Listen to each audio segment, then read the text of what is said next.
Well, not exactly the unboxing I expected to start the video with. Today's PC is almost entirely built out of new parts. In fact, everything is brand new except the GPU and SSD. Annoyingly, the GPU should have had an overclocker's warranty, but the box and receipt are long gone. So by necessity it goes into a bill of materials as used with no warranty. And speaking of fresh components, here's the star of the show, the exceptional Ryzen 7 9800X3D. Honestly, I was this close to swapping it into my personal rig in place of my 7950X3D. For pure gaming, this chip would win. But I do a lot of remote work on my main PC, and that's where having twice the core still matters. So the 9800X3D gets to shine here instead. The RAM kit is a brand new T-Force Delta RGB that personally I find to be one of the best deals around. It's 6000 Mbps CL30, it's got RGB and it doesn't break the bank. What more could you ask? Next up, the motherboard. This one's an open box deal, but it came without the Gigabyte Wi-Fi 7 antenna. That's why you see those unusual cables sticking out. Don't worry, I only unplugged the original connector and added quality extension cables. It is fully reversible if someone wants to spend the 33 quid on the official replacement.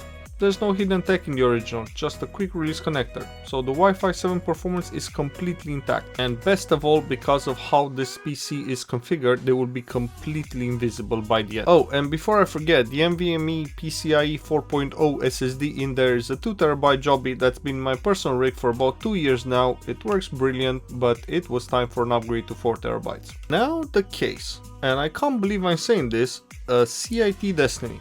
After more than a decade railing against this particular brand, it's pretty ironic that the most powerful PC I've ever built so far is living inside one of their cases. It's no height, sure, but the quality has improved dramatically in the last 3 years. Brands I used to ignore like CIT have had to evolve or disappear in the face of competition from the likes of Thermalright and Montech, who are delivering incredible features at unbeatable prices. Yeah, sure, I could have gone with Montech's King 95, which is actually a few quid cheaper, but it doesn't have a good vertical GPU mount option that's integrated. Their bracket costs £60 extra compared to about 15 for a decent PCIe 4.0 Ryzen cable. And yes, I did say it's only PCIe 4.0, even though the board and GPU both support 5.0. But with zero real world penalty, I couldn't justify the huge markup on a 5.0 cable. Destiny includes the mounting points out of the box, so all I needed was the riser, making it the obvious choice. And here's the GPU going in, that gorgeous RTX 5070 Ti, and this is why I chose an Infinity Mirror CPU cooler instead of one with a screen. It plus the RGB on this card just work together. Somehow the whole build is both full of lightning and understated at the same time. Just take a look at the photos and let me know, do you find this to be a really good looking gaming PC or just eh?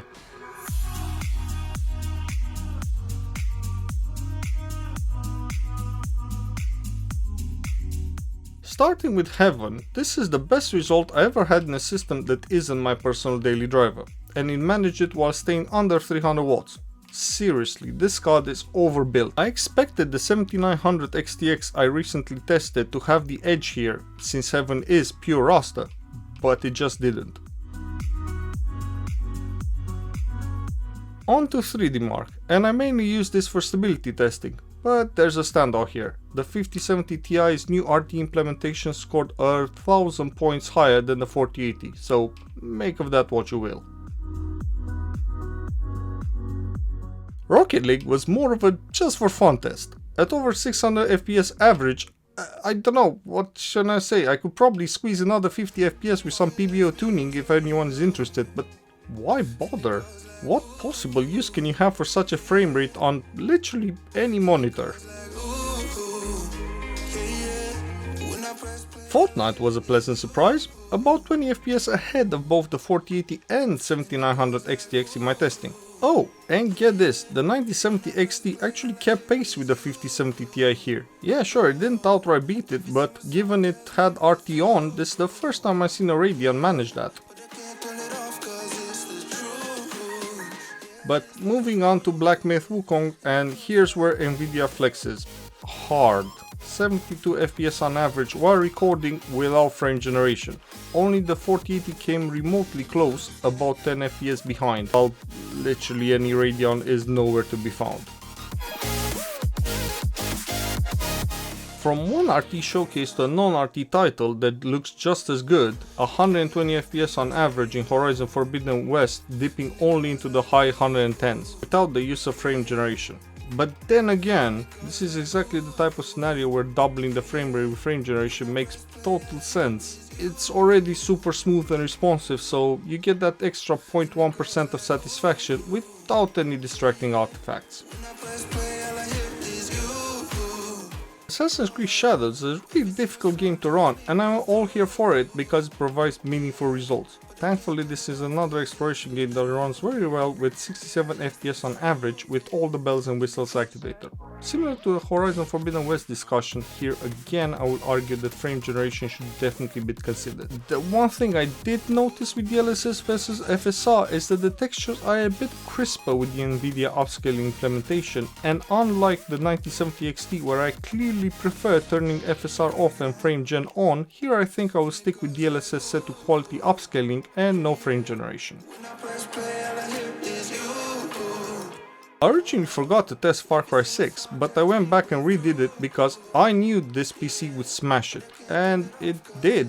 167 FPS on average, no upscaling. The real hero here isn't the GPU, it's the 9800 X3D. Ubisoft engines like Dunia used to be Intel's playground, but once AMD introduced 3D V-Cache, the game changed completely. I purposefully ran Indiana Jones way above the recommended settings and still saw around 50 FPS average, incredible given the RT load. Dropping to recommended settings gets us about 90 FPS on average, plus, I don't know, maybe enable 2x frame generation. It hasn't really escaped my attention that the more high-end you go, the more frame generation actually makes sense, which is arguably the complete opposite of how Nvidia characterizes it. They showcase silly scenarios when they enable it when natively the game runs at 25 FPS.